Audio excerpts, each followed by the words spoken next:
Man's great struggle in this hour is to find out who's not worth saving. Drug addicts aren't worth saving. Criminals aren't worth saving. Poor people aren't worth saving. Inner city streets aren't worth saving. We ought to get even with those people. We ought to do something to them because they're not worth saving. Backsliders aren't worth saving. Phony Christians aren't worth saving. Who told you that? Without the grace of God, there's hope for nobody. Without God's grace, there's nothing for anybody. But God made us wonderful.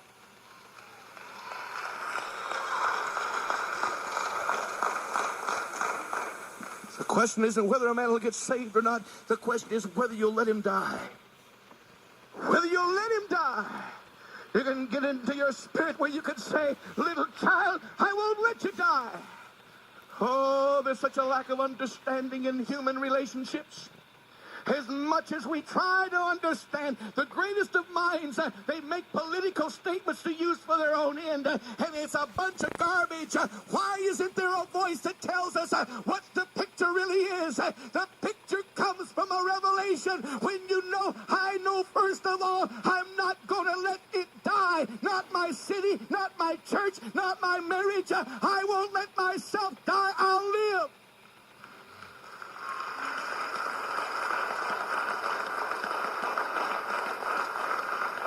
I'll live because I'm worth something. Not because what I've done, but because God made me. You could know every secret of my life. Confront me with everything that's never been known. Parade it before me. Parade it before the church. And I tell you something, when you got done, I could tell you, I'm still worth something. I'm still worth something. I'm still worth something. You can get the best of men to say, he's not a good husband, not a good father. You can find some people who believe that my ways are not upright. You might be able to prove that some way, somehow, but if you could, I would tell you, I'm worth something. I'm worth something. I'm worth exactly what you're worth.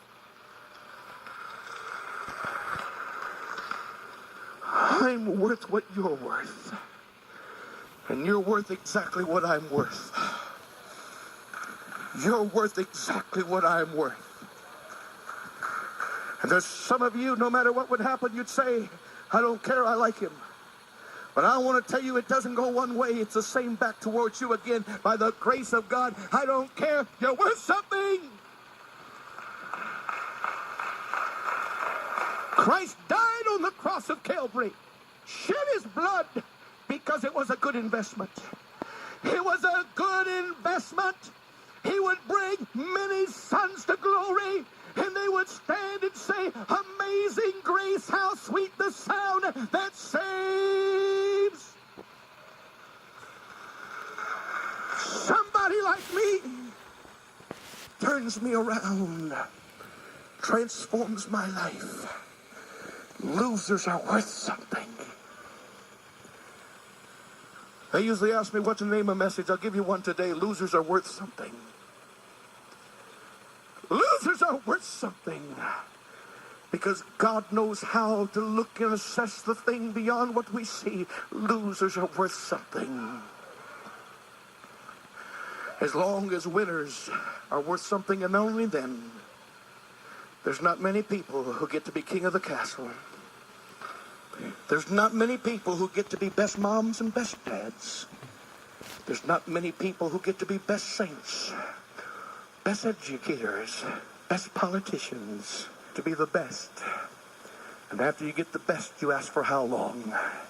Because somebody's pushing to get to the place that you've tried to hold in a way that you're not even valid to hold, because man's a mixture of good and bad. He's a mixture of strength and weakness, and what is precious is not what we are, but what God says we are. God backs us with his grace, his power, his glory, and if Christ before you, who can be against you? You've got to know where your value comes from.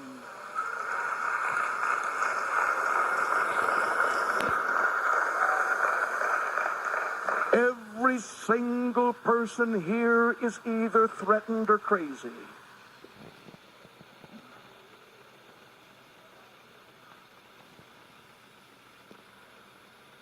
My wife said, "How many hours did you sleep?" I said, "Quit threatening me." I wasn't threatening you. I just asked a simple question. How many hours did you sleep? I had a good amount of sleep. I wasn't a martyr. I had the luxury of laying there. There's a threatening that goes on. You're trying to say something to me. In every statement, you're trying to say something to me. A man walked up to me after a message. Said, "It was a good message you preached." Said, "I heard it from you before." I heard the last statement. I heard that from you before, a rerun. We are threatened people. As a child, you stand in the mirror and you wonder why one earlobe is 1/8 of an inch lower than the other. We are threatened. And somebody says you got your dad's nose, and you feel like quitting.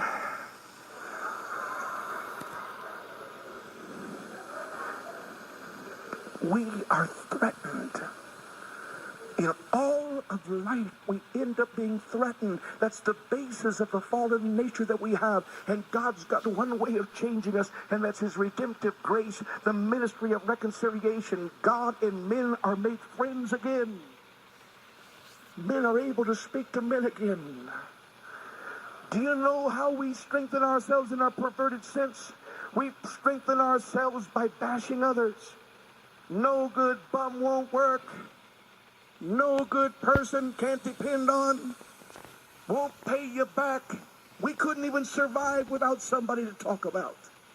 We need somebody to talk about so we can survive, so that we can say, "I'm not on the bottom," but there's nothing wrong with the bottom, because Jesus went and preached to the spirits in hell. He went and preached to the spirits in prison. There's no